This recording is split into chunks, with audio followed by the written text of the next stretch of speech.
All right, well, good afternoon. I want to talk to the residents of this city about what we expect over the next 24 hours.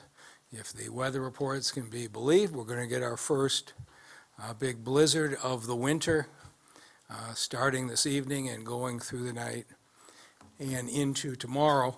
We are taking steps ahead of time to deal with it. Ron Brundidge, the DPW director, is here with me, along with Hakeem Berry, our chief operating officer, but we want to ask for the public's help. So here's what we're going to do. We think we're going to get 6 to 10 inches of snow. That's the prediction. It'll come in and we're supposed to stop sometime tomorrow morning. As always, our crews will salt and plow the main roads from the start of the storm till the end. That's a given every time. We, in this city, plow the residential neighborhoods when snowfall reaches about 5 to 6 inches. And the way that it has historically been done is a lot of times, as Detroiters know, you might be in your house for a day or two before the contractors come through and plow the neighborhood streets. What Mr. Brundidge has done this time is he has alerted our contractors early that they should expect to be in and plowing all 1,880 miles of residential street whenever the snowfall stops. We're not going to go in while it's still snowing because we just had to go back a second time. But sometime tomorrow, you can expect to see the plows starting to come down the residential streets. And so we're saying to the people of the city, please get your cars off the city streets by 6 o'clock tonight. So that's when this is supposed to start. But if you do that, your neighborhood street plowing will be much cleaner. When the cars are remain parked on the street, the quality of the plows in the neighborhoods is a lot worse. And you know what Michigan winters are like. You may have to live with that plowed stretch for a week or so in this city. So if you could please, if it's at all possible, get your cars off the street by 6 o'clock tonight. I'm not sure whether it'll be 5 in the morning, 7 in the morning, 9 in the morning, but at some point when the snow stops, the plows are going to start to roll through. It'll be much faster and it'll be a much cleaner plow if the streets are clear. And with that, I want to turn it over to our great DPW director, Ron Brundidge, who will give you an overview of what you can expect, not just in this snowstorm, but if we have another one later this week, this is what you can expect from us. Ron? Thank you, Mr. Mayor. The mayor indicated earlier that we've got about 1,880 miles of residential streets in the city that'll be plowed this time by contractors that we'll bring on board sometime tomorrow morning. But we've also got 673 miles of major roads that are plowed and salted with our city crews. So they'll be out there beginning this afternoon when the snow resumes, and they'll continue around the clock until all of our major roads are clear. We also have in the city of Detroit major roads that are under the jurisdiction of either Wayne County or the state of Michigan. Some examples of roads that are under the jurisdiction of Wayne County are Outer Drive on both the east and west side of the city, Greenfield, Chandler Park Drive on the east side, as well as segments of West 7 Mile, West McNichols, and Finkel. And those streets will be cleared by the Wayne County Road Commission under the DPS. We also have some major roads in the city that are MDOT jurisdictions. Examples include Woodward, Gratiot, Grand River, Michigan Avenue, Ford Street, as well as border streets 8 Mile and Telegraph. And those streets will be cleared by the Michigan Department of Transportation. So what can our residents expect to see when our residential plowing contractors begin? As the mayor indicated earlier, we anticipate that the snow is going to stop sometime tomorrow morning, and we're going to deploy our contractors so that they'll be ready to begin as soon as the snow stops. The contractors are required to plow a minimum 16-foot path down each side street throughout the city. And a couple years ago, we actually increased the width that the contractors plow from 10 feet to 16 feet, and this is significant because it provides ample room for vehicles in case vehicles are passing each other on that residential street. The contractors, once their official start time has been designated, they'll have 24 hours to complete satisfactorily complete all of the streets that they're responsible for. Now, we certainly expect that all the contractors to work satisfactory, but we will have our city crews out inspecting the work to ensure that no streets were missed, as well as ensuring that the work was performed in accordance with our requirements. In the event that a resident does feel that their street was missed, you can call the city at 313-224-3901 to report an area or a block that you feel was missed. But we do want to remind residents that our contractors have 24 hours to complete the work. So as opposed to calling tomorrow, we want you to wait until we notify the public that the contractors have indicated that they've completed all of their responsibilities. We award our residential plowing contractors by the 7 city council districts. We award 7 separate contracts. Districts 1 and 2 on the northwest side of the city have been awarded to Jordan Landscaping. District 3 on the east and northeast part of the city has been awarded to A-Team Landscaping. District 4 has been awarded to Payne Landscaping, who's been working with us for, I think, for at least 20 years or so, and been doing an excellent job historically. Districts 5 and 6, which cover Midtown part of the city as well as Southwest Detroit, have been awarded to Gibraltar Landscaping, while District 7 on the far west side of the city has been awarded to A-Team Landscaping. I would like to say that 5 of the 7 council districts have been awarded to contractors that are Detroit companies, and 3 of the districts will be plowed by contractors that are African-American owned businesses, so we're very proud of that. So for residents, what can you expect to see, or how can you assist us? The mayor indicated earlier that our contractors will begin sometime tomorrow morning, but we know that if residents wait until tomorrow morning to move their cars, depending on how much snow we get, it may be a challenge for you to move your cars. So we're really encouraging you, if at all possible, to get out this evening before you hunker in for the night, and if possible, remove your car from the street. We do know that in some neighborhoods and some blocks in the city where you don't have driveways, that there's going to be a challenge removing your car from the street. We want to clearly get across the message that we're not going to be towing anyone, but there's a possibility that if you can't move your car from the street, it might affect the overall effectiveness of the plows when they come down your block. We also want to remind residents it's your responsibility to clear snow from sidewalks in front of your property. Obviously, we don't want to have reason for residents or for pedestrians to have to walk in streets, so it's extremely important that all of our property owners clear the snow from the sidewalks in front of their houses. And then finally, I want to remind our business owners that we know you're going to be out there clearing snow from the parking lots in your respective businesses. It is your responsibility to keep that snow on your property and not to push it out into the street. If you do choose to push it in the street, you're going to be opening yourself up to the possibility of receiving tickets from the city's inspective unit. And with that, I'll turn it back over to the mayor. So we know enough to know that weather predictions are uncertain, and so we're preparing as best we know how right now. If it comes in lighter than we think, this will be a lot easier. If it comes in heavier, it's going to take longer. But what you can expect is this. It takes about 24 hours to clear out 1,880 miles of neighborhood streets. So at whatever point the snow stops and DPW sends out the crews, it's going to be 24 hours before we're through the entire city. There is a good chance you're going to have a hard time getting out of your neighborhood for the day tomorrow.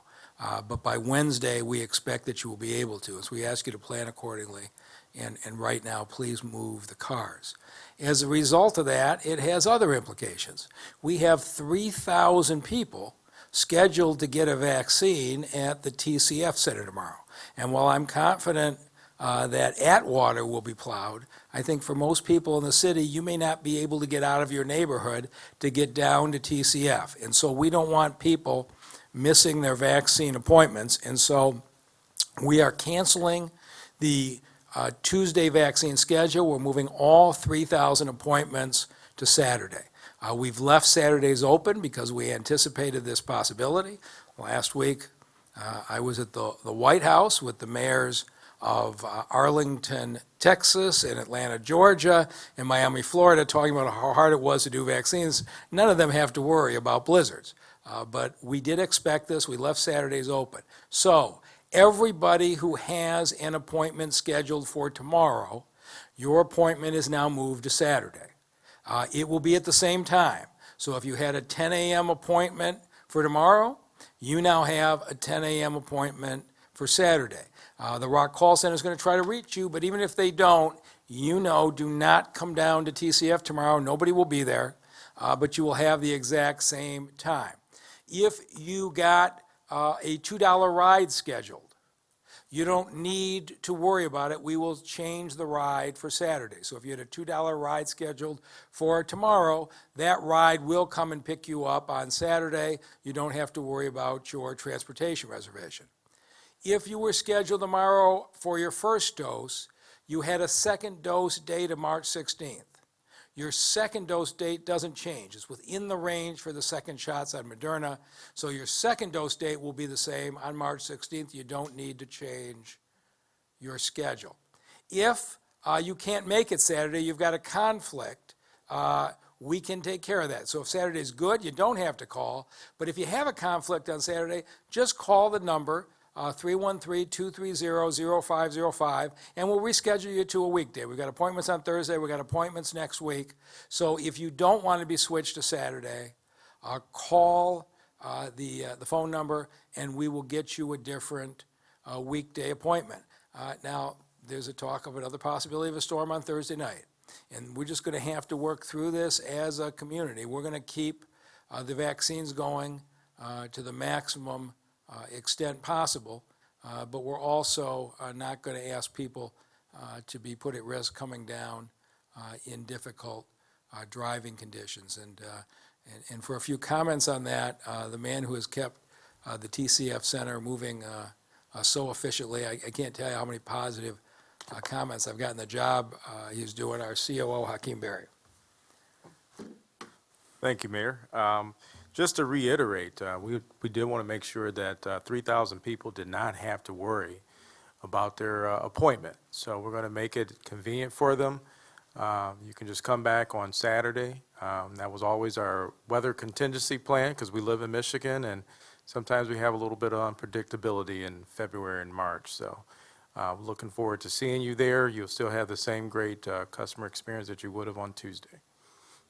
All right, with that, we'll take any questions.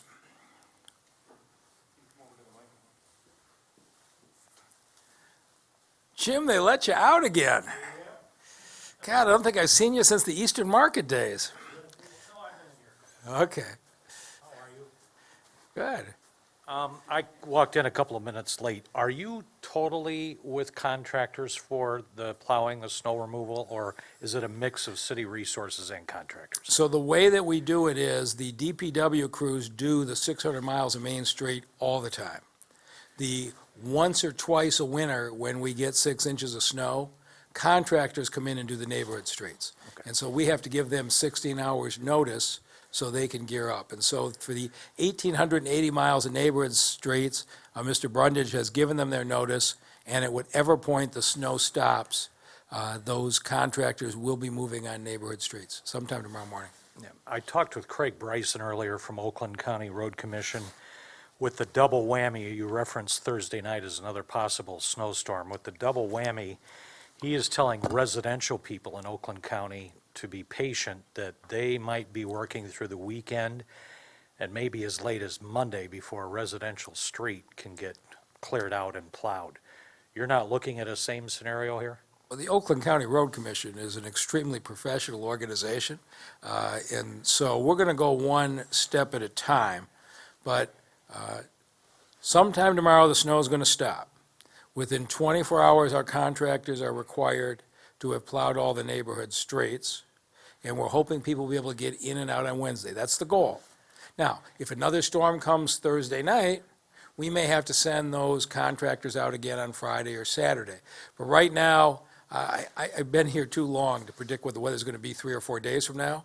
right now, we are just focused on the fact that tomorrow morning, assuming we do in fact get the snowstorm we're expecting, we will be out in the neighborhood streets, and we'll be going, and we'll talk to you about Thursday when Thursday comes. Okay. But we're leaving the TCF appointments for Wednesday are staying on. So I do expect on Wednesday that most people should be able to get out of their neighborhoods.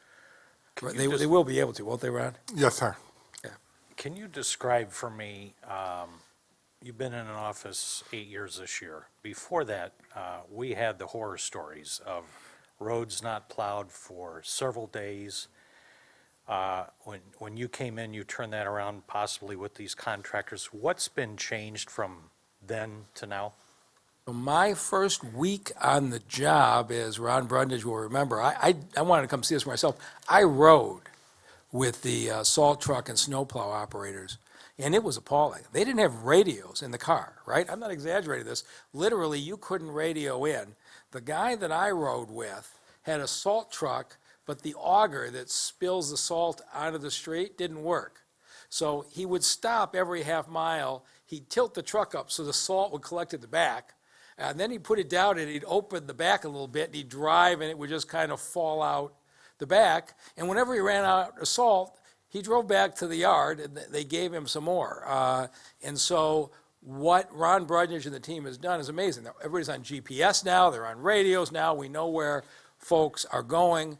We supplemented the main roads with these contractors, and we have a process now, which I've learned, that there were times when the contractors would report to us that they were done, and we would say that, and I'd get a bunch of angry phone calls. So now we have a process that when the contractors report they are done, Mr. Brundidge will announce that publicly, and anybody whose street was missed will call us instantly, and those contractors will be right back out there. So there's a whole different level of professional operation. So that's my view from a distance, and I'm sure Ron can tell you more details of what we've improved as far as equipment and the like. Thank you, Mr. Mayor. Actually, the mayor covered quite a bit of the changes that have occurred since he's come into office.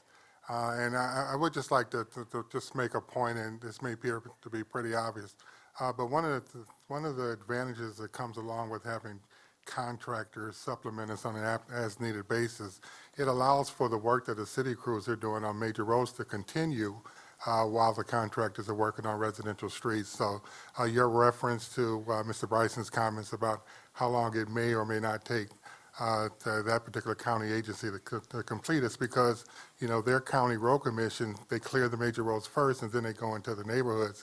In our case, we have the ability to have the work going on concurrently on both the local streets as well as the major roads. And just the last question I have came into mind, Mr. Mayor, while you were answering about when the contractors declare they're done at the end of the 24 hours, you still sometimes get calls from residents. Are there any ramifications to that? You know, is there what happens when that happens? I call and let Ron know what I think, and then he calls, lets the contractors know what they think, and then they either fix it fast or get penalized. You probably have a more formal answer than that. No, that's pretty much, yeah, we do have penalty clauses in the contract in the event that any contractor doesn't perform. But when we do receive notification that a block was missed, the first thing is that we notify the contractor so they can get back out there and immediately address it. And if they don't, we'll send our own truck in at times, but that's very rare that we have to do that. Do you know how many times that's occurred over the years since you've had the contractors, right offhand, approximately?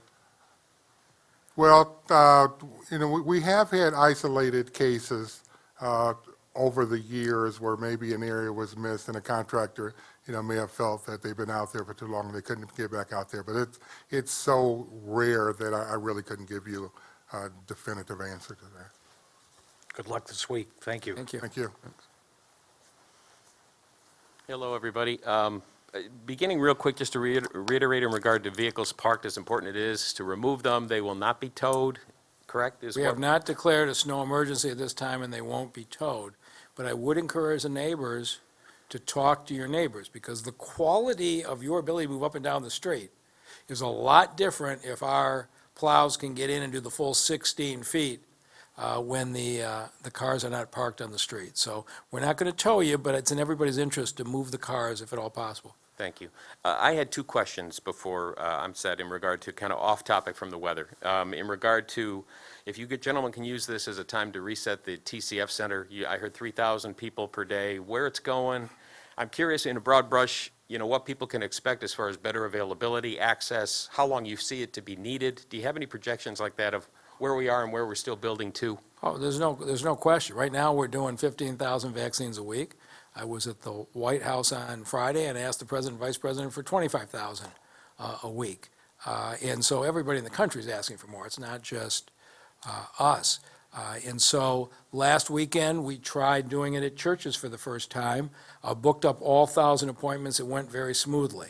We would have expanded this weekend. We're not now going to do that because of the snowstorm, but a week from Saturday, we will open additional church sites on Saturday in southwest Detroit and the far east side. So we'll have at least 4 locations opened up. The governor, I believe, announced today, or I don't want to get ahead of her if she hasn't, but there will be some expansion in eligibility.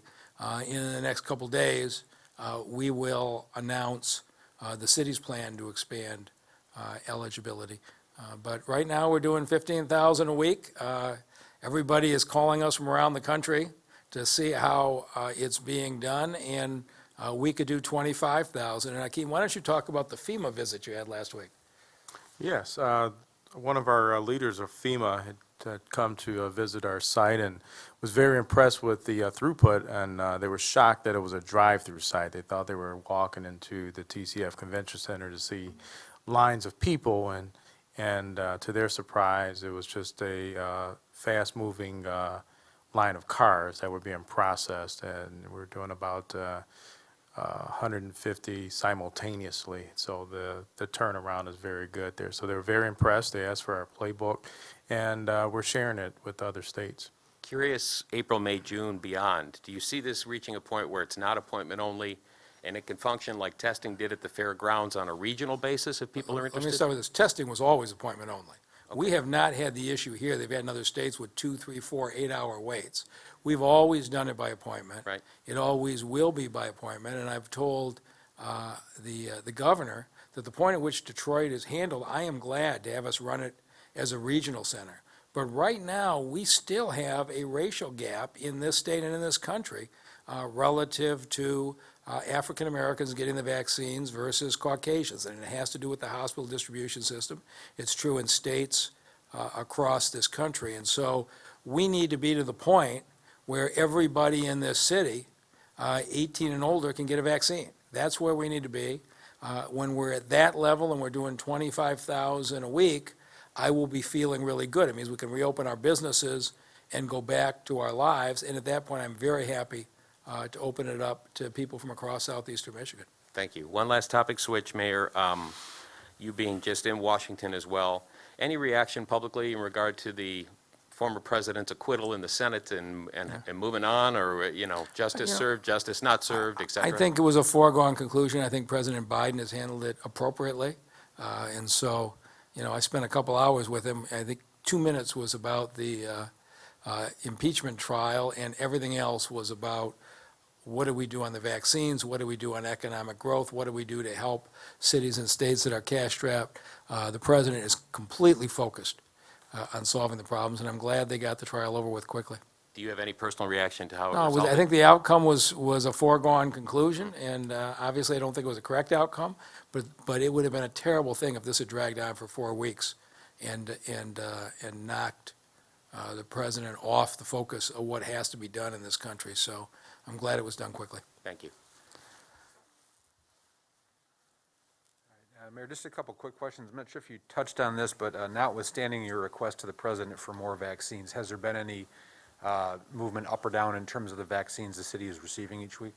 No, we're still at 15,000 a week, and I know it's going to loosen up at the very earliest time that they can, and I had a chance to talk to the folks in the White House who are doing it. I think things are going to ease up in March and into April. Hopefully, we will get above 15,000 sooner than that, but if you talk to the county executives in Wayne, Oakland, and Macomb, they'd all like more too.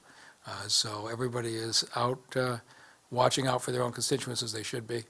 But I think we're the ones who have proven we're doing 15,000 a week, really, without breaking a sweat. And so the team is ready to do 25,000 a week, and I think everybody has confidence in that. All right. One last question for Mr. Brundidge. Where does the cost or the money for the residential street plowing come from, and what does that mean for your budget and your priorities? The cost to plow the residential streets is going to be about $550,000 combined for each of the 7 city council districts. That money comes out of our overall Act 51 street fund pool. So theoretically, every dollar that we would spend on snow removal, whether it's clearing residential streets or any other snow removal activity, it comes out of that Act 51 allotment that we receive from the state for street-related activities. But the fact that we are not doing this till the middle of February indicates that so far, the budget looks favorable. We'll see what the rest of winter brings. Okay, and I'm sorry, one last question that just came in from Christine Hall from the Free Press, wanting to know if we have any concern that the weather may delay delivery of vaccines. Well, we just got our 15,000 this week, so I think we're good. So they came in today, right? Yes, they came in today. So we are all set for another 8 or 9 days. All right, that was the last question. All right, thank you. Oh, I'm sorry. Oh, man, we let him hang around. Not that easy, not off that easy. When you say 550,000, is that per event? It is. Okay. You remember the days when the city did not plow residential streets and the citizens were not happy. So we made the decision that once we get into the 5-6 inch range, that we will spend that money Yes. and do that. You took the words right out of my mouth. So is there a trigger that you have in mind that you put the As we get close contractors on to, notice? as we approach 6 inches, we trigger it. Yeah. And that's it. If you're at 3 or 4 inches, Detroiters are tough. They're used to riding up and down. But once you get to 5 or 6 inches, it starts to get hard to get out of your driveway. And so I won't tell you it's always precise. We might trigger a little early. We might only get to 5.5 inches, but Mr. Brundidge watches the weather report. It makes that call, and in the 7 years we've been working together, he's been right every time so far. Which weather report do you watch? Several. You're not going to get me to mention one. Well, we're going to get you on the record here. one way or Got the Jim other. a raise if you'd have said Channel 7. Yeah, baby. Go ahead. The floor is yours. Let's go back to the vaccines for a second. You said expanded eligibility. We have not seen anything from the governor yet. Okay, then so I should not have I don't talked. want you to get ahead of her. So I'm not going to get ahead of her. But in any event, right now, all we're dealing with is moving 3,000 appointments. But I do anticipate there will be some loosening in eligibility, and I do anticipate in the next couple of days, we will expand eligibility as well, but we are following the governor's guidelines, and I'm not going to say anything until the governor Yeah, no, does. I understand the protocol. One more question about that, though. You mentioned at the White House on Friday, and I double-checked with John, you said you have 2 UK variants now established in the city. We now got a third case, A yeah. third now? Third case came in over the weekend. Having said that, do you do increased emphasis on contact tracing with those cases? So there is very intense emphasis on contact tracing. The cases that we have came from the suburbs and blurred over to the city side of things, so people are tracing it very aggressively. If Denise were here, she could tell you exactly how, but no, we are all over the 3 cases. But right now, Detroiters are so committed to the mask and the distancing, it is just not spreading very fast. And so we haven't seen the kind of problems you've seen in other places where the B117 variant spread very quickly. We're not seeing a sign of that in Detroit right now. We keep doing what we're doing, we'll be okay. But the fact that we went from 2 to 3 means we're watching it closely. When you say it came from the suburbs, was that the Ann Arbor area? So it just was a group of people that were based out of the suburbs. We know where the spread came from, and then a couple of Detroiters got it. These particular suburbanites didn't happen to be Ann Arborites. Okay. But I don't need to figure out any particular group. It could have come from No, anywhere. yeah, right. But we literally have been tracing it, and we do know where it came from. Yeah, that's the hot spot so far. Nothing from the South African variant? We have not seen any of those yet, but it can be misleading. Of course, by now, there's a dozen variants. But when you do the testing right now, unless somebody makes a special effort to decode it, it doesn't automatically come up. And so I'm sure there are more than 3, but that's how many have been identified, and none of the other strains have yet been identified. And right now, our infection rate in Detroit is very low. We are just staying committed to the masks, and every day that goes by, another 2,000 or 3,000 Detroiters are vaccinated, we just have that many fewer people for the virus to jump to. One follow-up question for the gentleman on the left. When you watch the weather, do you watch a series of sources? And how many years have you been doing this? I've been involved with snow operations for about 25 years. And have you gotten a sense of which ones are more accurate than the others on any, have you kept any sort of unofficial It's score? an artistic science, so, you know, we want to get as much information as possible. Obviously, we look for, you know, consistency, if at all possible, or, you know, uniformity among all of the different forecasts to just increase, you know, our comfort level that we have a pretty good idea of what we're going to see, so. Has anyone ever told you you speak well and you should run for office? If that's your way of saying I didn't say anything, I'm not saying anything about I any think of it. that's, yeah, I've been amazed at your courage. A trial lawyer would know never to ask a question you don't know the answer to. That was a high-risk, high-reward move there, Jim. For me, those are the best kind. All right, thank you.